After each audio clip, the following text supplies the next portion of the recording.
Ventana Euskadi. Óscar Gómez. ¿Qué tal? Muy buenas tardes. Estrenamos mes de julio con mucho calor, aunque hoy por suerte ha bajado un poquito la temperatura, y también con la presencia del consejero de Seguridad del Gobierno vasco, Bingen Zupiria, en nuestros estudios de Radio Bilbao. ¿Qué tal, Arratsaldeon? Hola, Arratsaldeon. Bueno, ¿qué tal llevamos el calor? Bueno, pues con cierta preocupación, porque hemos tenido unos días, bastantes días seguidos de mucho calor, y eso, exige que todos estemos en guardia, ¿no? Uh-huh. No estamos acostumbrados a estas temperaturas tan altas y hay que tener un poco de cuidado con la hidratación, con las horas que pasamos expuestos y expuestas al sol, con el ejercicio, y sobre todo las personas mayores o que tengan alguna enfermedad, pues tienen que tener especial cuidado, ¿no? Claro, porque vamos a hablar del Foro Vasco por la Seguridad, que acaban de lanzar desde el Gobierno vasco como una de las apuestas seguramente para estos próximos tiempos, y precisamente dentro de ese foro se plantea el tema de la seguridad como una, cosa muy amplia, en la cual también se incluye el cambio climático, que es algo que tenemos encima y que también preocupa desde el punto de vista de la seguridad. Sí, claro. O sea, desde el punto de vista de la seguridad no es fácil hacer frente a las decisiones que habría que tomar para parar o evitar el cambio climático. Eso se nos escapa, pero desde luego hay muchas tareas de prevención y de autocontrol, de autopreparación que se deben impulsar para acomodarnos a este nuevo espacio en el que nos toca vivir, ¿no? Uh-huh. En el que, las temperaturas altas son algo cada vez más frecuente, la temperatura del agua también. Hoy he visto que en Donostia, en La Concha, el agua estaba a 24 grados. Uh-huh. Esta sería la temperatura habitual de un verano, pero a finales de agosto, sí. No el 1 de julio, ¿no? Hay también una preocupación con la subida del nivel del agua que se está produciendo, y todo eso exige, no solo a nosotros, se ha planteado a nivel europeo, todo eso nos exige medir bien los riesgos que existen, tomar las medidas que desde las instituciones se pueden impulsar, pero también como ciudadanos y ciudadanas tomar y pensar en aquellas medidas de autoprotección que podamos adoptar para sentirnos más seguros. Uh-huh. Enseguida vamos a entrar en el detalle de lo que va a suponer esa iniciativa, que es una de las apuestas importantes para estos próximos tiempos, ese Basque Segurtasun Foroa, pero la actualidad manda y tengo que preguntarle también por un par de cuestiones de ella antes de entrar en esa materia. La primera es sobre la actualidad política, sobre el caso Santos Cerdán. Como quizás se puede imaginar, en su declaración ante el Tribunal Supremo, el exsecretario de Organización del PSOE dijo ayer que el empresario guipuzcoano Antxon Alonso, implicado en esta trama, medió con el PNV para que su partido votase a favor de la moción de censura a Mariano Rajoy, la que upó a Pedro Sánchez al gobierno. No sé qué le parecen estas declaraciones, si tienen algo de cierto. Bueno, yo como consejero de seguridad no tengo mucho que decir sobre esto y no soy portavoz del gobierno. Uh-huh. Como militante del Partido Nacionalista Vasco puedo repetir lo que he escuchado decir al presidente del Euskadi Buru Batzar, Aitor Esteban, que participó personal y directamente en aquel proceso de negociación con el Partido Socialista en 2018, cuando se produjo la moción de censura contra Mariano Rajoy, uh-huh, en la que el Partido Nacionalista Vasco decidió apoyar la investidura, primero la moción de censura a Mariano Rajoy y luego la investidura del presidente Sánchez, y lo que ha dicho de forma creo que muy contundente Aitor Esteban es que con quien él mantuvo la relación fue con representantes orgánicos del Partido Socialista y no con intermediarios, como ha dicho el señor Cerdán en su declaración ante el juez. Uh-huh. Esta es una investigación que está llevando adelante la UCO. No sé si en algún momento, por estos flecos o estas ramificaciones que ha podido tener esa trama aquí en Euskadi, han solicitado en algún momento la colaboración de la Ertzaintza. En absoluto.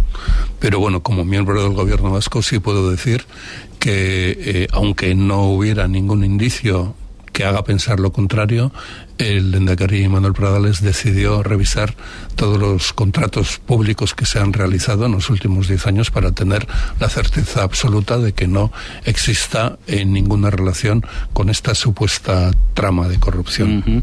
En este caso hemos visto ingresar en prisión al señor Santos Cerdán. Con esta pregunta terminamos este capítulo. Es una imagen realmente dura para el Partido Socialista. La situación es complicada.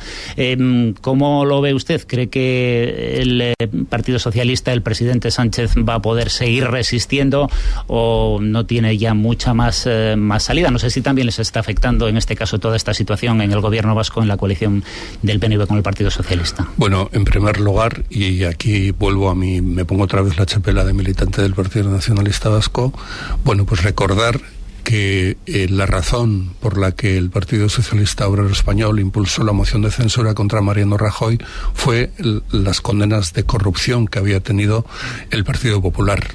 Y Mariano Rajoy era en aquel momento presidente del partido. Y la moción de censura fue consecuencia de un discurso regenerador contra la corrupción que hizo el candidato Sánchez, y en la elaboración o en la preparación de aquella moción de censura participaron directamente los señores Ábalos y Cerdán, ¿no? Por lo tanto, esto genera pues una sensación, bueno, de disgusto, supongo que en todas las fuerzas políticas que participaron en aquella operación.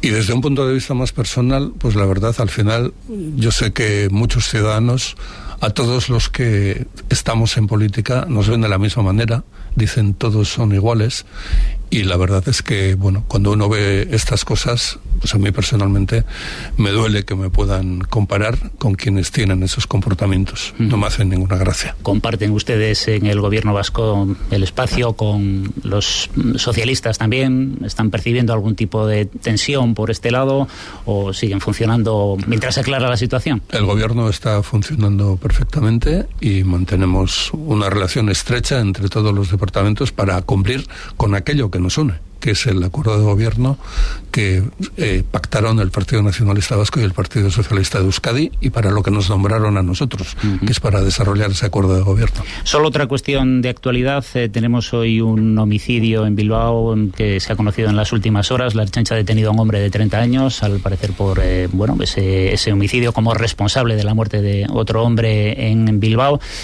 No sé si ya ha ingresado en prisión esta persona o nos puede comentar algo más al respecto. Bueno, tengo entendido que después de comparecer ante el juez ha sido puesto en libertad provisional. Bueno, es un hecho grave. Yo desconozco qué es lo que pudo acontecer en esta relación entre estas dos personas, pero el hecho es que se produjo una muerte no natural, ¿no? Creo que es uno de los delitos o crímenes más graves que podemos ver, ¿no? Junto con ese otro que también ha sucedido en Donostia, en el que, bueno, pues un hombre ha agredido y ha abusado sexualmente de una mujer en una tienda de campaña en los alrededores de Ayete, ¿no? Creo que son dos tipos de violencia que se dan en nuestra sociedad y que tienen una gravedad importante desde el punto de vista del Código Penal, que castiga con mucha severidad estos dos tipos de delitos, pero también desde el punto de vista del respeto al prójimo, ¿no? Ahora hablamos de eso también. Es uno de los delitos más graves y más importantes, todo lo que tiene que ver con la violencia hacia las mujeres. Vamos a hacer un minuto de pausa y enseguida hablamos del Foro por la Seguridad y de todas estas cuestiones.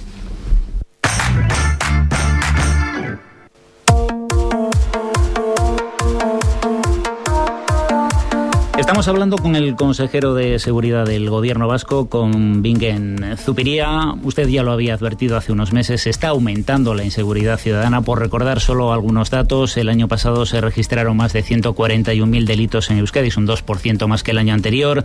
Suben los robos con violencia, las agresiones sexuales un 29%, estábamos comentando hace unos momentos este último caso que se ha producido en San Sebastián. Aumentan los ciberdelitos, son muchos frentes. Señor Zupiria, ¿es el momento de agarrar el toro por los cuernos, como se suele decir? Bueno, pues ayer tuvimos la oportunidad de presentar esta iniciativa de reflexión estratégica que vamos a realizar sobre la seguridad desde un punto de vista integral, y contamos con la participación de una oficial de la policía bávara, cuya responsabilidad está en el ámbito de la ciudad de Múnich, ¿no? Y ella constataba algo que se está produciendo en toda Europa y también entre nosotros, que es un crecimiento de la delincuencia, ¿no? Estamos volviendo a niveles de delincuencia que conocimos más o menos el año 2019, en la época anterior a la pandemia, y bueno, dentro de ese tipo de... Bueno, nos encontramos ante una serie de delitos, unos más que otros, que generan una inseguridad, una sensación de inseguridad, ¿no? Hay muchísimos hurtos. Se han producido durante algunos meses algunos robos en domicilios, empresas y anexos que también generan preocupación. Y luego yo creo que destaca, y desde luego es un tipo de delito que impresiona mucho todo, en primer lugar el que se produce dentro del ámbito familiar, que es de muy difícil control, pero donde se producen agresiones, malos tratos, violaciones, y luego todo lo que son las agresiones contra las mujeres, ¿no? Uh-huh. O sea, es impresionante conocer el número de agresiones que la Ertzaintza y las policías locales van conociendo. Y bueno, en muchos casos se trata de delitos que no sucedieron ayer, sino de hace unas semanas o de hace unos meses, uh-huh. Lo cual quiere decir que esas mujeres que han sufrido esa situación tan tremenda han decidido dar el paso y denunciar la violación de derechos que sufrieron, ¿no? O la agresión sexual que sufrieron, en muchos casos por parte de gente próxima, familiar o cercana. Eso es muy importante, ¿no? Al final, la denuncia de esos delitos es lo que hace posible que se produzca una investigación, una identificación del culpable y su puesta a disposición judicial. De hecho, se denuncia más esos delitos que hace unos años. También es verdad que conocemos encuestas recientemente en las cuales, pues parece que los jóvenes quizás estén dando algún tipo de paso atrás, no reconocen los delitos machistas como algo que sea preocupante. Eso nos dicen las encuestas. No sé si es que se está haciendo mal o qué reflexión le sugiere a usted estas encuestas que hemos conocido estos días en este sentido. Bueno, pues probablemente una de las conclusiones que me sugiere es que nos cuesta informar de lo que está sucediendo, ¿no? Los datos referidos al número de agresiones sexuales conocidas por la Ertzaintza y por las policías locales, bien sean en el ámbito familiar o sean en otro ámbito, son datos ciertos. O sea, no son proyecciones, sino son cada caso corresponde a una mujer, en la inmensa mayoría de los casos, que ha sido víctima de una agresión por parte de un hombre. Uh-huh. Y esos datos indican que existe una violencia contra la mujer, una violencia de dominación, una violencia machista, y entonces me cuesta entender que haya población joven que se resista a ver esos datos y le cueste ver la realidad que existe detrás de esos datos, ¿no? Uh-huh. En ese sentido creo que es importante que demos a conocer, tanto desde el Departamento de Seguridad o la Ertzaintza o desde otras instituciones que también prestan atención a las mujeres, creo que es importante que demos a conocer aquellos datos que tenemos, esos datos conocidos, para entender la dimensión de este problema. Uh-huh. Ha mostrado también usted en alguna ocasión su preocupación por los delincuentes reincidentes, dentro de lo que es la delincuencia, digamos, de menor grado, podríamos decir, de los hurtos, de los robos, que sin embargo genera mucha inseguridad ciudadana, ¿no? Hay muchos delincuentes reincidentes. ¿Qué se puede hacer en este ámbito? Porque, claro, la justicia dice que ellos aplican la ley, los jueces solamente pueden aplicar la ley, los fiscales, hay que endurecer las penas, se puede hacer otro tipo de políticas. Bueno, caben 4 tipos de medidas, ¿no? La primera tiene que ver con la autoprotección y la prevención. Hay cosas que no deberíamos hacer. No deberíamos llevar el teléfono móvil y mostrarlo en el bolsillo de atrás del pantalón o mostrarlo en una chaqueta transparente. Creo que esas son medidas de autoprotección que deberíamos adoptar todos, o enseñar también carteras, etcétera, ¿no? Luego hay una segunda cosa que podríamos hacer, y en la que yo creo que están actuando con mucha firmeza tanto Ertzaintza como las policías locales, es perseguir el delito cuando se produce y poner a esas personas a disposición judicial.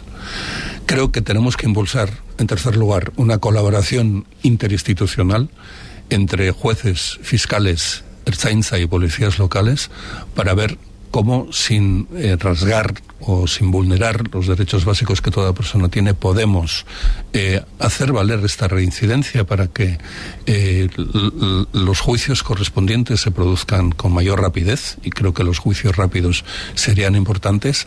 Y en cuarto lugar, siempre cabría la posibilidad de que ante un determinado tipo de delitos analizaremos la posibilidad de endurecer la ley, porque quizá, ayer por ejemplo esta oficial de la policía alemana nos decía que en algunos espacios habían prohibido el porte de armas blancas o el consumo de alcohol y drogas, y eso en algunos lugares ha tenido un resultado positivo, ¿no? Quizá es algo, sí.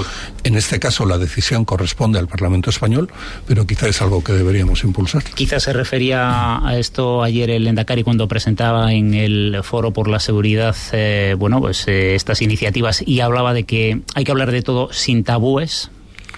Bueno, pues efectivamente hay que hacerlo de forma correcta, sin herir ninguna sensibilidad, sin estigmatizar a nadie, pero a veces hay que llamar a las cosas por su nombre. Sí. En eso estamos entrando ya prácticamente en el verano, con estos calores, también empiezan las fiestas en los pueblos y bueno, pues suele ser, sobre todo en las capitales además, donde suele haber más problemas de seguridad, lo mismo por robos que por esas agresiones sexuales de las que estábamos hablando y que tanto nos preocupan. ¿Cómo afronta el verano en este sentido la Ertzaintza? ¿Va a haber alguna novedad de cara a las fiestas que ya empiezan a sucederse por toda la geografía vasca? Una iniciativa que ya ha comenzado a producirse y se va a reforzar durante este verano va a ser el de las labores de coordinación y de prevención que van a realizar de forma conjunta Ertzaintza y policías locales en todos los lugares, pero especialmente en las capitales, ¿no? Y luego, bueno, eso nos va a llevar a prestar especial atención a aquellos lugares más concurridos, a dar consejos de prevención para intentar evitar los hurtos, y hay que poner una especial atención en lo que es la protección de la integridad de las mujeres, ¿no? Y a partir de ahí, pues espero que el verano vaya tranquilo. Eso esperamos Hasta todos. el momento, pues ha habido algún incidente desagradable en Hernani, pero bueno, hemos visto fiestas en Irún, en Tolosa, en Beasain, en Lasarte, en Lekeitio, en Ondarroa, hoy en Portugalete, y bueno, la mayor parte de ellas están transcurriendo con mucha normalidad. De todas estas cosas van a hablar ustedes en este foro. Se han puesto por delante un año de tiempo para reflexionar sobre todo ello. ¿Quiénes van a participar en ese foro? ¿Cómo se va a articular? ¿Usted lo va a liderar? Cuéntenos un poco cuál va a ser el funcionamiento de este foro que han puesto en marcha. Bueno, la duración, que parece larga, que es un año, es el tiempo que necesitamos para llegar a todas las zonas o todas las comarcas en las que hay una comisaría de la Ertzaintza, y en torno a esas comisarías lo que nos proponemos es reunir a los alcaldes, a todos los alcaldes de Euskadi, por comarcas, a las empresas importantes, a las infraestructuras importantes, a aquellos agentes que participan en el ámbito de la protección civil, como son bomberos, voluntarios, etcétera. En fin, todos aquellos agentes, personas e instituciones que tengan algo que decir, que en primer lugar nos ayuden a hacer un análisis casi comarcal, ¿no?, de cuáles son las preocupaciones que en cada lugar existen, y a partir de ahí y a partir de ese diagnóstico ir sacando conclusiones. Hay problemas que son generales y nos preocupan a todos y a todas, pero luego cada comarca tiene su particularidad. No es lo mismo las preocupaciones que puedan tener en la Rioja Alavesa que las que tengan en Irún, las que puedan tener en Muskiz o en Durangaldea. Cada comarca tiene sus propias características. Se nos quedan cortos estos 20 minutos, señor Zupiria, para hablar con usted de tantas cosas, porque su departamento abarca tantas cosas. Tendríamos que hablar, por ejemplo, de la ciberdelincuencia, que está a la orden del día, pero no nos va a dar tiempo. Vamos a tener que dejarlo para otra ocasión. En ese año de reflexión que hay por delante, seguro que tendremos ocasión para ello. Le deseamos que sea fructífera esa discusión. Eso espero. Eso esperamos todos, porque será bueno para todos. Muchas gracias, Bingen Zupiria, consejero de Seguridad. Y que pase buen verano, si nos dejan. Un saludo.